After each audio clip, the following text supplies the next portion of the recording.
reka dusangire ijambo ry'Imana.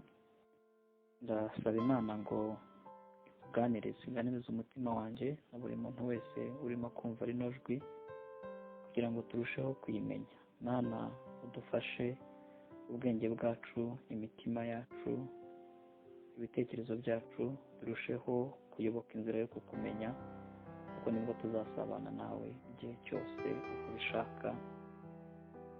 Muri rino jambo tugiye kumva muri uno mwanya, twunguke kurushaho uburyo twakumenya, tugire ubushake burushijeho bwo kukumenya.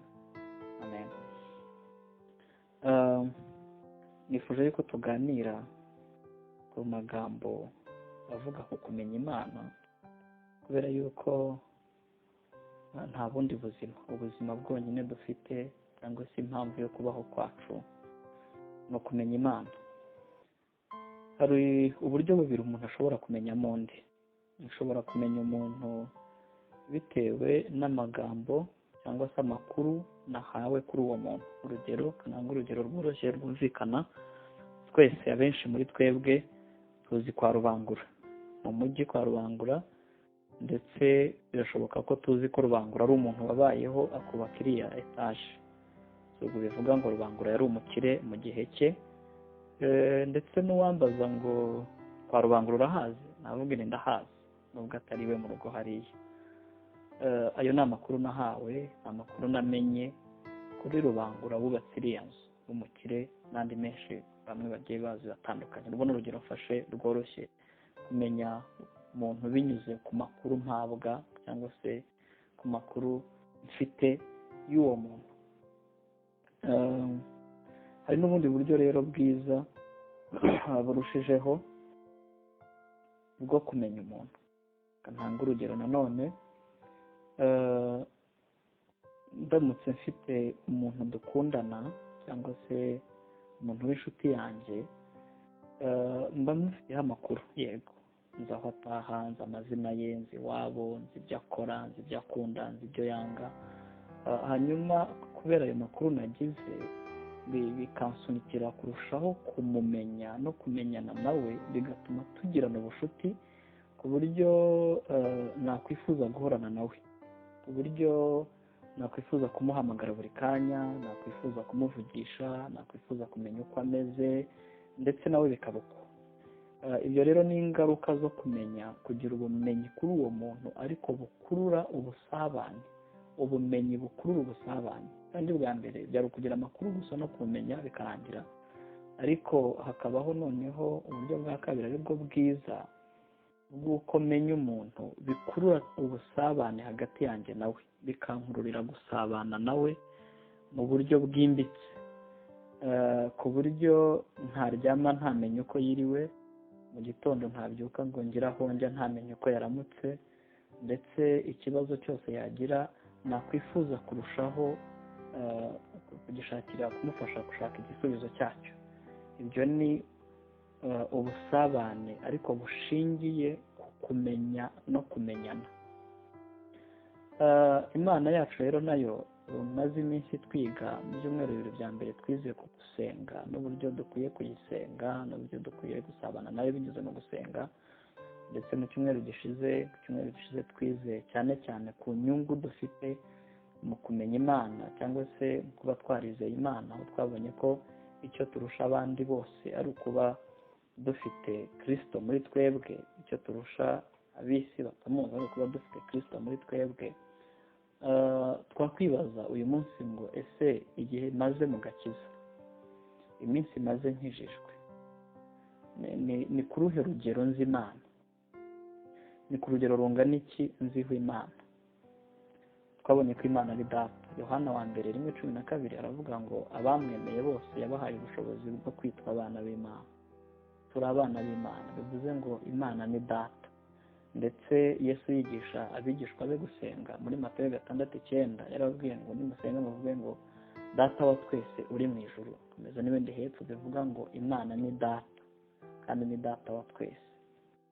Ni Data, turi abana, bafite ababyeyi babizi ubusabane buri hagati y'umwana na se igihe bakundana. bakibaza ngo nk'umwana ni uruhe rugero, ni ku ruhe rugero nziho data, ni ku ruhe rugero, ni ubuhe bumenyi mfite kuri data, ubumenyi mfite kuri data buri ku kihe kigero. Reka nkoreshe ibyanditswe, ndaza gusoma byinshi ariko nihuta. Yohana 14 umurongo wa 8, Yohana ubutumwa bwiza 14 umurongo wa 8, uhereye hejuru hano ni igihe Yesu yari arimo ategura abigishwa be, abasezeraho, ababwira ko agiye kwa data kubategurira amazu akaza kubatwara, ndetse ni naho Toma yamubajije ati twereke inzira ijyayo, aramubwira ati ni inzira n'ukuri n'ubugingo. Birakomeza hepfo rero ku murongo wa 8, Filipo we ngo yaramubwiye ngo, aramubajije ati amasome, Filipo aramubaza ati, aramubwira ati databuja twereka data wa twese biraba bihagije. Filipo yari afite ubushake bwo kubona data, bwo kumenya data, ati databuja twereke data wa twese biraba bihagije. Igisubizo Yesu yamuhaye kiratangaje kandi kiratureba twese. Ku murongo wa 9 waho kuri Yohana 14 umurongo wa 9, Yesu aramusubiza ati nabanye namwe iminsi ingana ityo kandi ntiwari wamenya Filipo? Yamubwira ati igihe cyose tumaranye ino myaka 3 irenga, bavuga ko ari 3 n'igice yamaranye nabo, rwose icyo gihe twaramaranye kandi ntiwari wamenya wowe, icyo gihe ntiwari wamenya njyewe. Ni Kristo wavugaga. Filipo amubajije, amusabye ko abereka data. None Yesu arimo aramubwira ati ntiwigeze umenya, nturamenya. Wakwibaza ngo kuki yamusubije gutyo, kuko igisubizo nticyuzuye. Ukomeje imbere ugasoma uwo murongo, amubwira ngo umbonye ababonye data. Ni iki gitumye uvuga uti twereke data wa twese? Ni kumubwira ati ntiwigeze umenya ko kuba umbona ubwo wabonye data byarangiye? Mu yandi magambo, uburyo bwo kumenya data nta bundi ni ukumenya Kristo. Ese nzi Kristo? Kristo nakiriye nk'umwami n'umukiza wanjye. Kristo wakiriye nk'umwami n'umukiza wawe, uramuzi? Uzi uwo ari we? Uzi ibyo yakoze? Akenshi ngira ngo abantu benshi bitewe n'ibyo twigishwa cyangwa se tunyuramo, hari igihe tujya tugeza mu gihe cyo gushidikanya Imana. Rero nahoze nganira n'umuntu umwe, arimo ambwira igihe yigeze kumara asenga asaba Imana akazi kinini, yamaze imyaka hafi 5 atarabona akazi kandi yarangije kwiga, ndetse ngo bikaba n'igihe agera akabona rwose karaje kari mu biganza bye, bigahita binyerera bigaca mu ntoki ze bikagenda. Bagira naho yitotombera Imana, aravuga ati Imana ariko ntubibona ko bigoye, ntubibona ko binkomereye, ko njyewe nagerageje ibyo nshoboye, wowe uri hehe kandi ko mbizi kubibona uri hehe? Akanayirakarira ku buryo ngira ngo yibonye yari kuyifata mu mashati.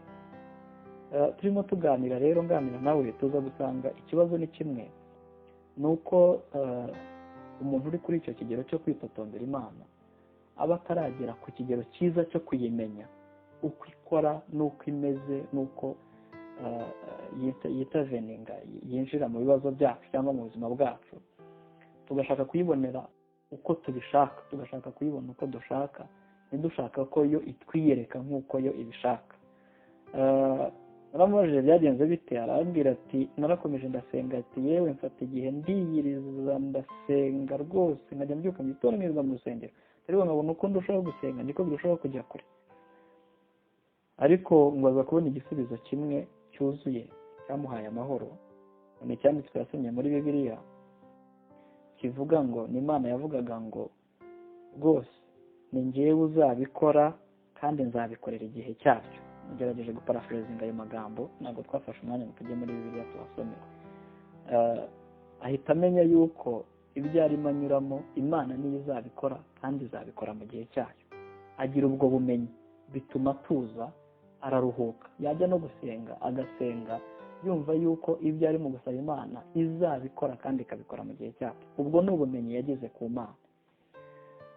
Ndashaka kugira ngo mvuge ngo ubuzima bwacu tubayeho umunsi ku wundi, iyo budashingiye ku kumenya Imana, ubwo nimvuga ku kumenya Imana kuri kino cyanditswe twasomye muri Yohana, twumve yuko ari no kumenya Kristo, kumwizera, tukagira icyo cyizere tumugirira cyangwa se kwizera, faith muri we, nibidashingira kuri ibyo. Ubuzima bwanjye nibudashingira ku kumenya Kristo, ubuzima bwanjye nibudashingira ku kumenya Kristo, ku kumenya Imana, buzaba bushingiye ku musenyi.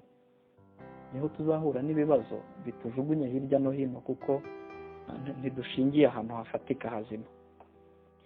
Ndimo ndashaka kugira ngo nshishikarize buri muntu, nanjye ndimo, dushishikarire kumenya Imana, ko gucogora rwose mu gitondo, ku manywa na nijoro, duharanire kumenya Imana, duharanire kwiyungura ku bumenyi, tumenye abo Imana, tumenye uko ikora, tumenye uko yinterveninga mu bibazo byacu, tumenye uko idukemurira ibibazo, tumenye igihe twababaye uko iduhoza amarira, tumenye igihe turi mu munezero uko inezerana na, tumenye ibiyibabaza, tumenye ibiyishimisha, tugerageze kumenya Imana. Reka nsome ibintu byanditswe nihuta bivuga ku kumenya Imana. Yohana 17:3, Yesu yaravuze ngo ubu nibwo bugingo buhoraho. Tuzi yuko abakijijwe twahawe ubugingo buhoraho. Yesu yaravuze ngo ubu nibwo bugingo buhoraho, ko bakumenya ko ari wowe Mana y'ukuri yonyine, bakamenya n'uwo watumye ari we Yesu Kristo. Ubugingo buhoraho nuko tumenya Imana y'ukuri yonyine, tukamenya na Kristo yatumye. Kumenya ubugingo buhoraho ni ukumenya. Petero wa 2:18 aravuga ngo ahubwo mukurire mu buntu bw'Imana no kumenya Yesu Kristo umwami wacu n'umukiza, icyubahiro kibike none n'iteka ryose, amen. Abefeso 1:17, hano haranangaza cyane. Paulo arimo asengera Abefeso, igice cya mbere, abanje kubereka imigisha bafite muri Kristo, n'icyo babaye cyo, icyo bahindutse cyo, bana b'Imana yatoranyije, arangije arabasengera. Ku murongo wa 17 rero hageze aravuga ngo kugira ngo Imana y'umwami wacu Yesu Kristo, ari nayo Data wa twese w'icyubahiro, ibaho umwuka w'ubwenge no guhishurirwa, bitume muyimenya. Ndacyarimo gusubira ku ijambo kumenya Imana. Nanone arimo asengera Abakolosayi 1:10, aravuga ngo mugende nk'uko bikwiriye ab'umwami wacu, mumunezeze muri byose, mwere imbuto z'imirimo myiza yose, kandi mwunguke kumenya Imana. Mwunguke kumenya Imana ni ikintu gikomeye cyane Paulo yatinzeho. Ndetse arimo yandikira Abafilipi, ageze ku bice 3, arimo avuga ukuntu ibyarindamo ye byahindutse igihombo, ubuzima bwe asigaye abaho ku bwa Kristo. Ageze ku murongo wa 10, Abafilipi 3 umurongo wa 10, aragira ngo ahavuga ngo kugira ngo mumenye, mu cyongereza niho bifita bivugika neza, aravuga ngo I want to know Christ, ndashaka kumenya Kristo. Niba Paulo, who was not a mere Christian, Paulo wari ufite ubwenge, ubumenyi buhagije ku Mana, muri kino gihe nyuma y'ino myaka yose navuze nsoma mbona ngo ibi yabyanditse yashize hafi imyaka 25 ari mu rugendo rw'agakiza, yaragezeho akavuga ati ndacyashaka kumenya Kristo, I want to know Christ, ngo menye n'imbaraga zo kuzuka kwe no gufatanya n'imibabaro ye no kujya nshushanywa no gupfa. Ndacyashaka kumenya Kristo, sindagerayo, aracyabishaka. How much more twebwe ni gute dukwiye noneho kurushaho gushaka kumenya Imana, twebwe bakristo basanzwe bataragera ku rugero nk'urwa Paulo. Ndetse Hosea we yaranditse muri Hosea 6:3 aravuga ngo dushishikarire kumenya, tugire umwete wo kumenya Uwiteka n'ibindi bikurikiraho. Yeremiya 9:23 aravuga ngo ahubwo uwirata yirata ibi, yuko asobanukiwe akamenya yuko ari njye Uwiteka, ugirira imbabazi no kutabera no gukiranuka mu isi, kuko ibyo ari byo nishimira, niko Uwiteka avuga. Ndimo nashaka kugira ngo tugire imbaraga zo gushakisha kumenya Uwiteka, hanyuma ibyo dukora byose bishingire ku kumenya, ku bumenyi dufite ku Uwiteka, the knowledge we have about God. Nta handi tuzabikura, ni igihe tuzafata umwanya tukajya mu ijambo ryayo yaduhaye, tugashakisha uko tuyimenya, tukunguka ubumenyi ku Mana. Ikigero mfite cy'ubumenyi ku Mana kirangana gute? Kigiye ku munzani kirangana gute? Reka mvuge ngo ubumenyi mfite ku Mana nibwo buzanshoboza kugenda mu nzira ishaka. Reka nongere mvuge ngo ubumenyi mfite kuri Kristo nibwo buzashoboza ubusabane nzagirana nawe, cyangwa se ubumenyi mfite ku Mana na Kristo ikigero cyabwo birangana n'ikigero cy'ubusabane ngirana nabo. Ubumenyi mfite cyangwa se nunguka ku kumenya Imana na Kristo bizansunikira ku gukomeza gusabana na Kristo, gusabana n'Imana. Niko kwa gusenga. Sinzabasha gusenga ntafite ubumenyi buhagije ku wo nsenga. Sinzabasha kumuramya ntafite ubumenyi buhagije ku wo ndimo kuramya. Niho uzumva amagambo ari mu ndirimbo kumva ntahahuriye neza neza n'ibyo twakabaye tuvuga turirimba. Niho umuntu uzumva avuga ukavuga uti biriya avuga ntaho bihuriye, kubera yuko mfite ubumenyi bw'ukuri buhagije ku Mana, kandi nabugira sinumve buhagije bugarukiye aho, ahubwo bukansunikira gukomeza gushaka, gukomeza gushakisha uko namenya kurushaho Imana.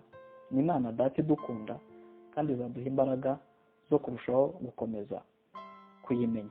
Mu gihe dupfukamye, mu gihe nisengera, mu gihe nsengera mugenzi wanjye, mu gihe nsengera abavandimwe banjye, mbasabire kugira ngo Imana ikomeze kurushaho kuduha kuyimenya, kuko niturushaho kuyimenya nibwo tuzarushaho kuyubaha, nibwo tuzarushaho kuyikunda, nibwo tuzarushaho kuyinezeza, kandi uko kuyinezeza natwe bizatunezeza. Imana y'amahoro itanga itizigamye iduhereze kurushaho kuyimenya, ibyo dukora byose turushaho gushakisha kuyimenya, hanyuma birusheho kuduha kuyikunda. Amen. Amen.